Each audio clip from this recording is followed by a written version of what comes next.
আমাদের অনন্য স্টোরি সকল প্রকার পার্ট গল্প দেখতে আমাদের চ্যানেলটি সাবস্ক্রাইব করে পাশে থাকা বেল আইকনটিতে ক্লিক করে অল নোটিফিকেশন অন করে দিন। চিড়ে ভিজেছে তো? মিসেস চৌধুরীও সম্মতি জানিয়ে বললেন, তাই তো দেখছি। এরপর ওনারা আর কথা না বাড়িয়ে খাওয়াতে মন দিলেন। ভার্সিটির ক্লাস শেষ হবার পর গুঞ্জন আর ওর বন্ধুরা মিলে বেরোচ্ছে। এমন সময় প্রাপ্তি বলল, আজ আমাকে এখন বাড়ি যেতে হবে রে, গেস্ট এসছে বাড়িতে। অঙ্কুর বলল, আর আমারও আজ বাড়ি যেতে হবে।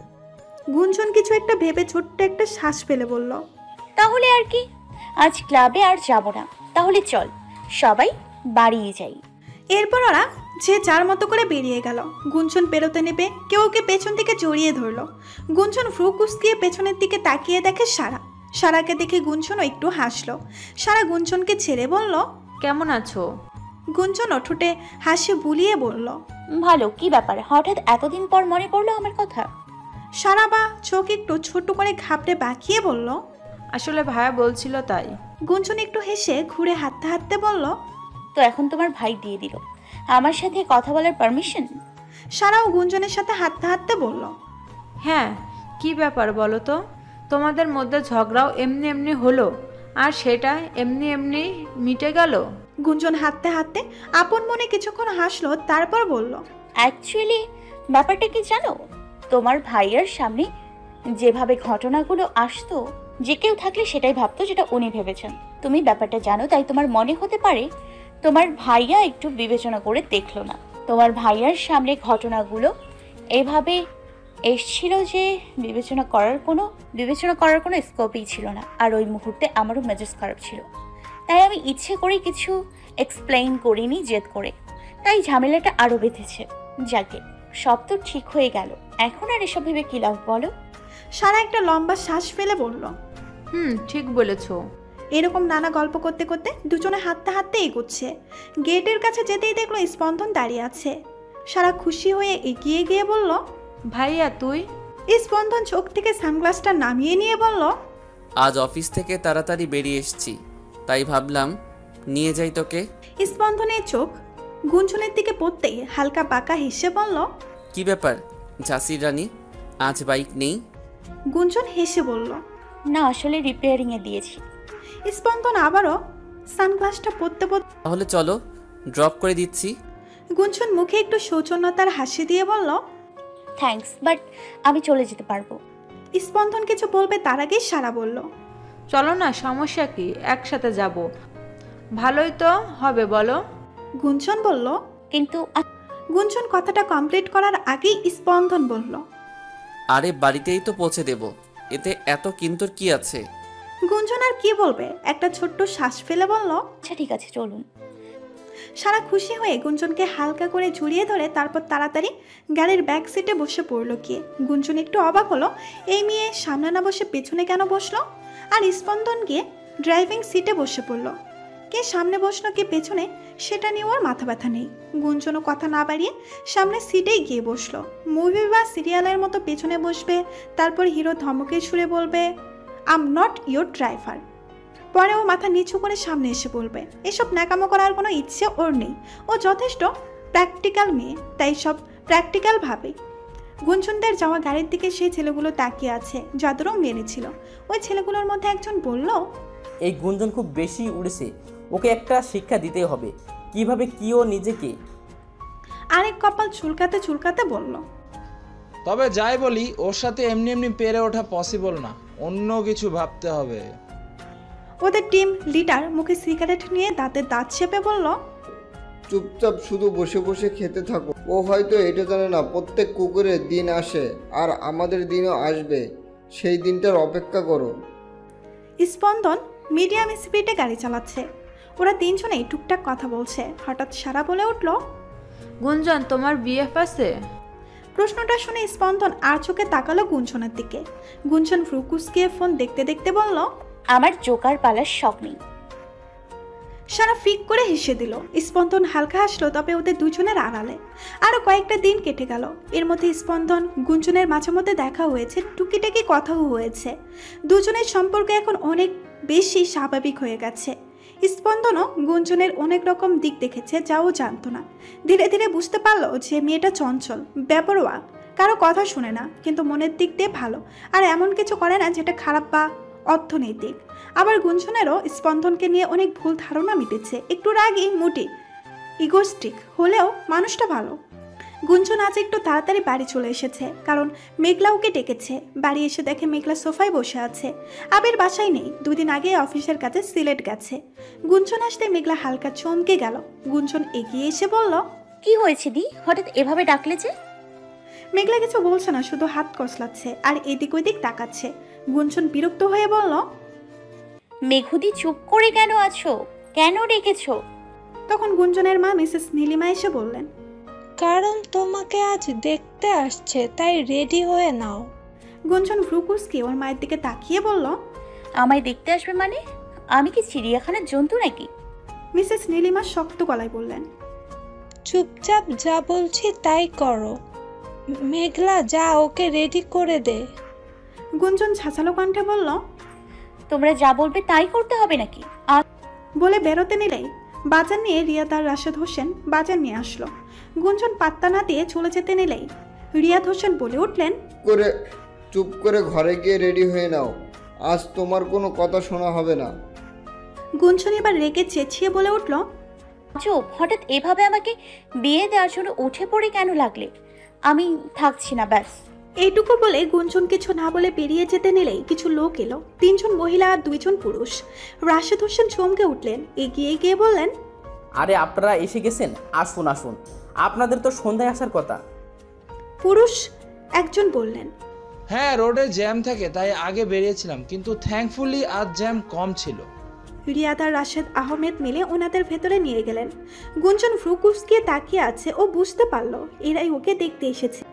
মিসেস নীলিমা আর অনিলা রান্নাঘরে চলে গেলেন। রিয়াদ হোসেন আর রাশেদ হোসেন বারবার মেঘলাকে চোখের ইশারায় বলছে গুঞ্জনকে ভেতরে নিয়ে গিয়ে রেডি করে নিতে, কিন্তু মেঘলা অনেক চেষ্টা করেও গুঞ্জনকে নিয়ে যেতে পারলো না। ও দেওয়াল হেলান দিয়ে হাত ভাঁজ করে তামাশা দেখছে। মিসেস নীলিমা আর অনিলাই খাবার আনলেন, কারণ গুঞ্জন যে আনবে না সেটা জানেন। পাত্রের মা ইতস্ত করে বললেন, মেয়ে কোথায়? সবাই অস্বস্তিতে পড়ে গেছে। গুঞ্জন একটা লং শার্ট আর জিন্স পরে আছে, এই অবস্থায় যদি সামনে আনে তাহলে কি হবে?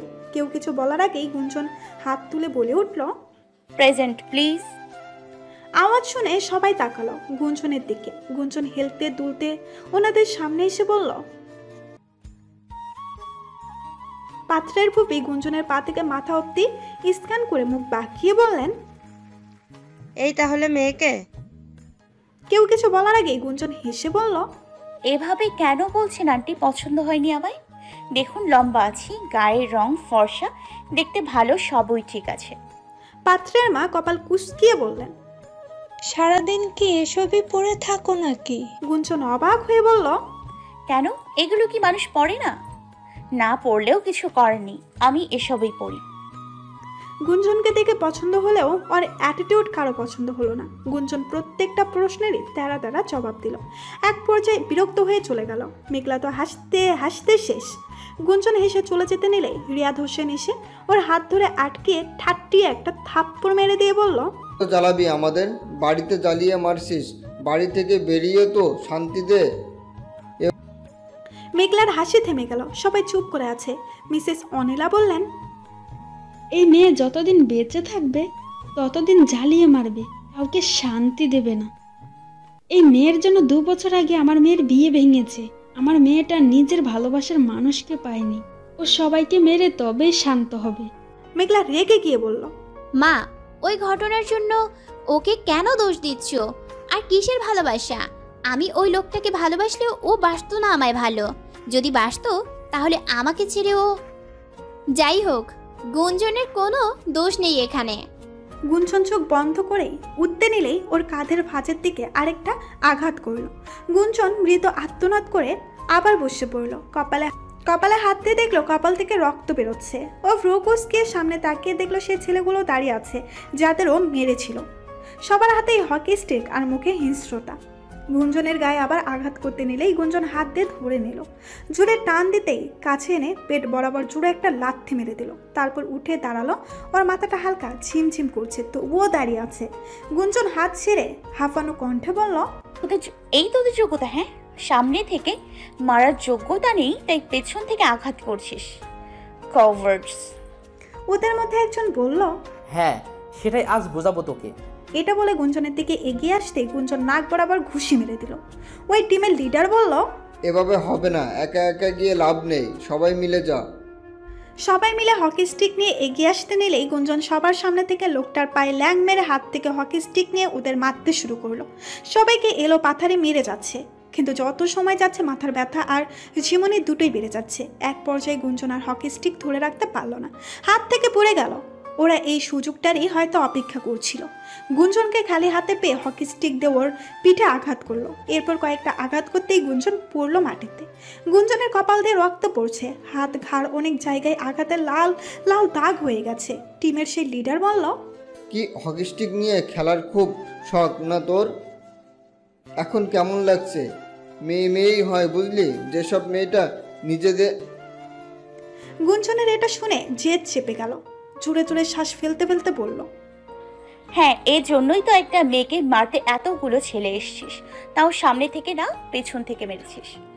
কথাটা শুনে লোকটা গুঞ্জনের কাঁধে জুড়ে আঘাত করলো। গুঞ্জনের শরীরে তেমন শক্তি নেই, তবুও জেদের বসে এসে পড়ে থাকা হকি স্টিকটা নিয়ে উঠে দাঁড়িয়ে যেটুকু শক্তি আছে তা দিয়ে ওদের মারতে শুরু করলো। এবারও শক্তির চেয়ে বেশি টেকনিক ইউজ করছে।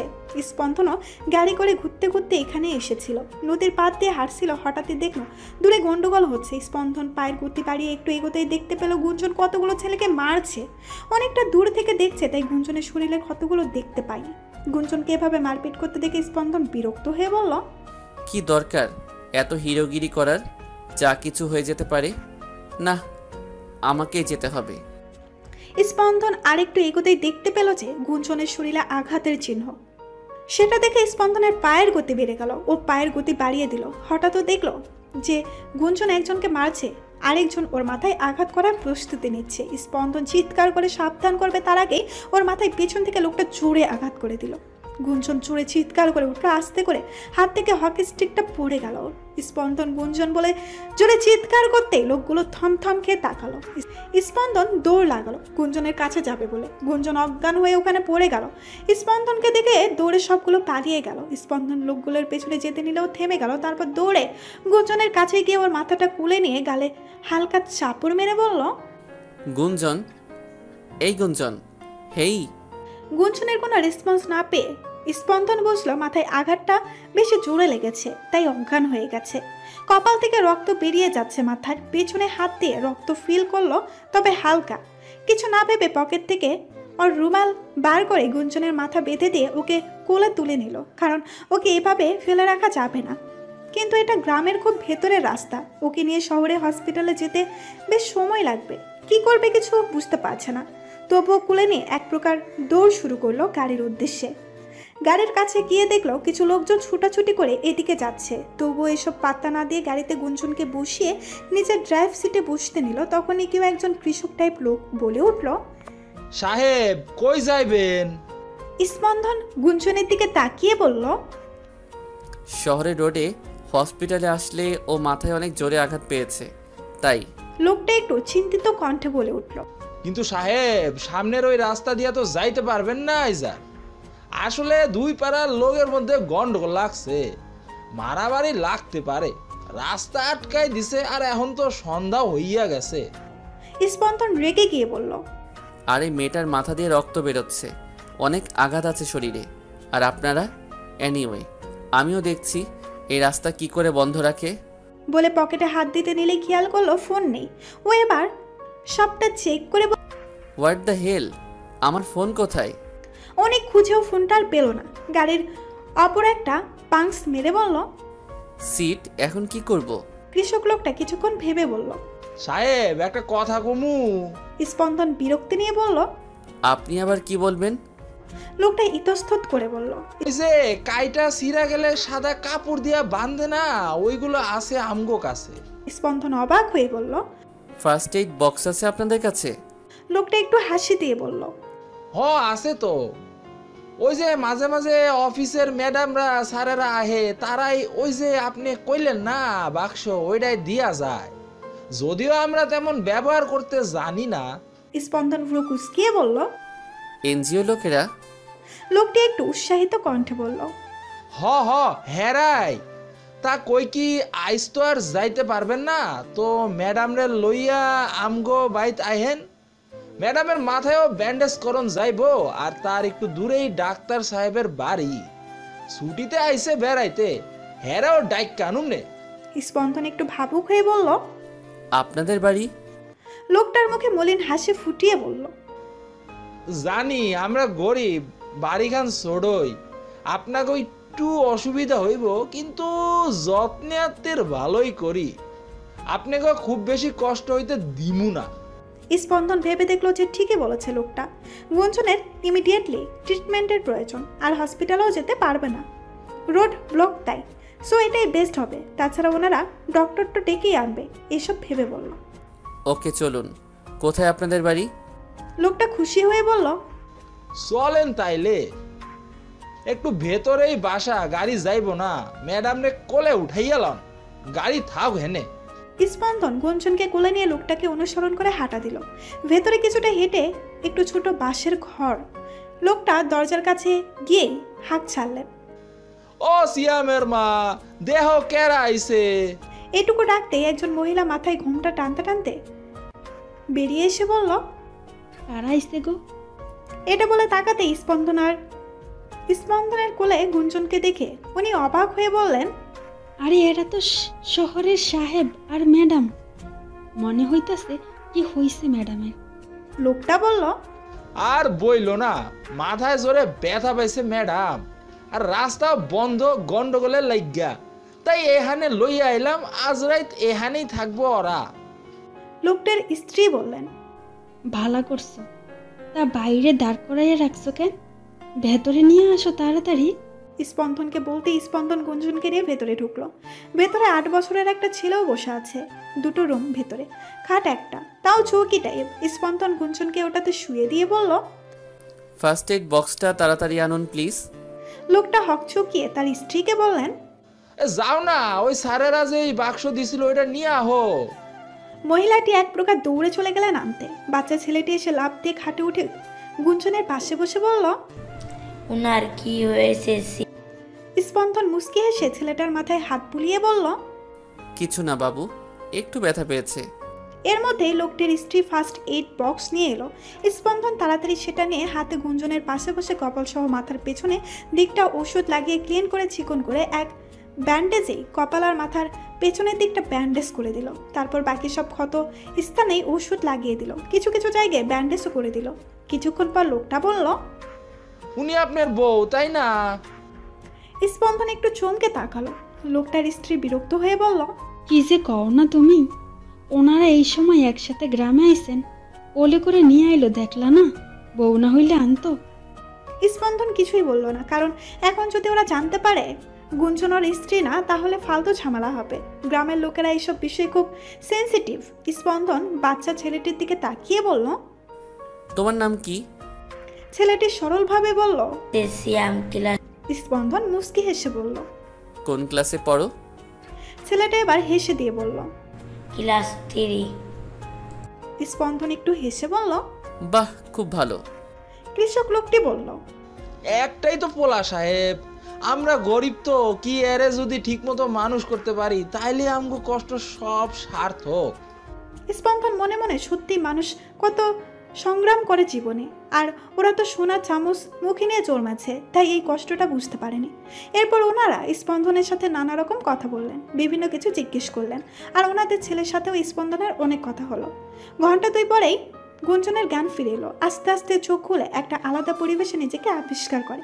একটু উত্তেজিত হয়ে উঠে বসতে নিলে শরীর মাথার অনেক ব্যথা অনুভব করলো। স্পন্দনকে দেখে স্বস্তি পেল ও, কারণ জ্ঞান হারানোর আগে স্পন্দনকে ওর দিকে ছুটে আসতে দেখেছে ও। স্পন্দন গুঞ্জনের হাত ধরে বলল, রিল্যাক্স, আমি আছি। গুঞ্জন চারপাশে তাকিয়ে আর কৃষক লোকটা আর তার স্ত্রীর সন্তানকে দেখে একটু অবাক হলো। ওনারা বুঝলেন ওদের একটু আলাদা কথা বলা উচিত, তাই লোকটি বলল, আপনারা কথা কন, আমরা রাতের খাওয়ানোর ব্যবস্থা করি তাইলে। ওনারা চলে যেতে গুঞ্জন উত্তেজিত কণ্ঠে বলে উঠল, ওরা ওরা কোথায়?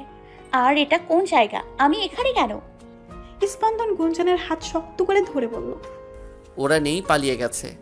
আর কিছু হয়নি তোমার? একটু অসুস্থ আছো, তোমার রেস্ট দরকার।